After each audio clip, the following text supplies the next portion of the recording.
is on the brink of passing a regulation that would allow children to change their gender without parental permission or even knowledge. Regulation 225 would order all schools to let kids pick their bathroom, locker room, sports team, preferred name, regardless of their biological gender. The regulation would also let students choose their own race, and if the school wishes, parents will be told nothing. Mark Purpura is president of Equality Delaware Foundation, and he joins us today. Mark, thanks for coming on. Hi, Tucker. Thank you for having me. So we don't let kids really make any decisions without their parents because their parents are in charge of them. Why would they be encouraged to make a decision this profound without letting their parents know? Well, Tucker, the regulation doesn't encourage children to make any decision.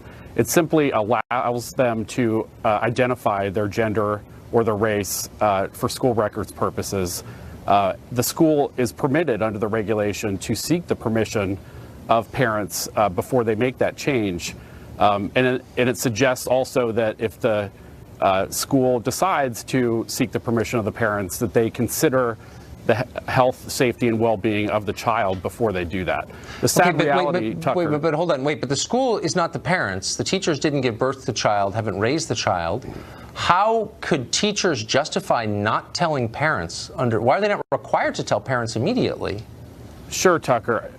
The simple fact is that some parents are simply not going to be supportive of their child, and it may endanger the child's safety or well-being to involve that parent in that. Who makes that decision? Who makes that decision? Well, the school would make the decision, but I think what's missing here is that. No, what's missing here is outrage. So let me supply some. The school has no right to take away parental decision-making from parents. The children do not belong to school administrators. They are members of the family from which they came. How dare a school take that prerogative away from parents? Where do they get the right to do that? Tucker, they're not taking the prerogative away from parents. Well, obviously they are. First of all, it's only in rare circumstances that a school would come to a determination that involving the parent is going to endanger the safety and well-being of the child. But who has the right to decide that? Hold on, slow down. Who has the right to decide that, and where does that right come from? Where does a school administrator have the right to override parental judgment in the case of a child? Tucker, it's not about overriding parental judgment. Well, of course No, it's about protecting the safety and well-being of that child. Says who on the basis of what? Wait, hold on. This is it. Hold on, slow down. I'm a parent. Oh, stop. I'm a parent of 4. I can tell you the most sacrosanct right you have as a parent is to influence the development of your child. In order to violate that right, you need a court order.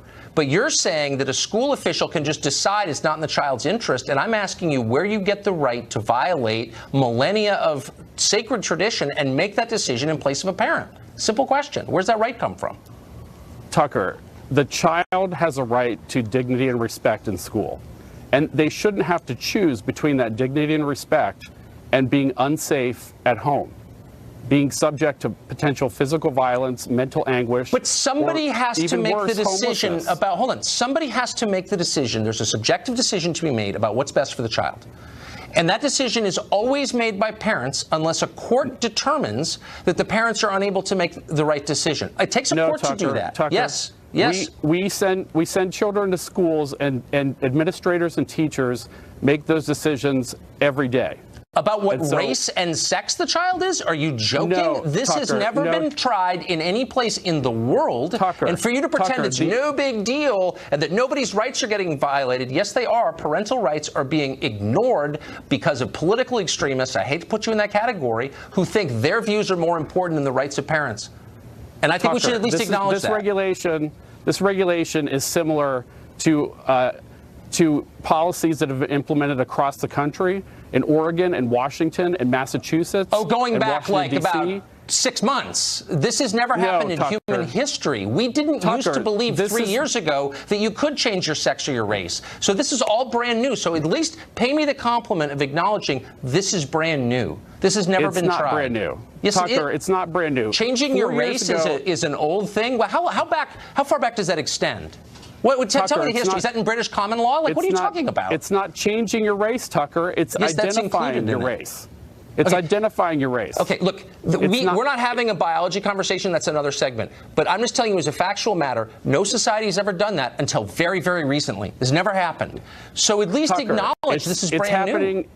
It's happening in school districts, and it's being implemented seamlessly across school districts across the country. But the rights of parents it's over their own children are being violated because of activists. And I'm going to stand up and say it. I don't care. I'm not afraid of you. And I think it's fair to say that parents are losing their rights in this over their own children. And I think that that's something we need to think about.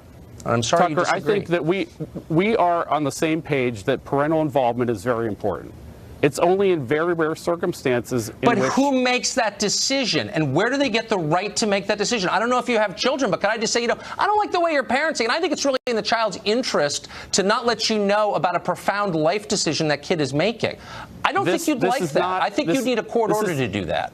This does not prohibit communication between the parent and the child. The school hides this from the parent. They have an obligation. They're not their children. Those children do not belong to the school. They belong to the family from which they came. I just wish you would acknowledge that, and we could move from there, but you won't. And you try to bully people into going along with it, and I won't be. There are plenty of circumstances, Tucker, where school counselors or other people conversations. It's not their child. A school counselor doesn't get to decide. We're going to have to stop there. Mark, thank you for coming on.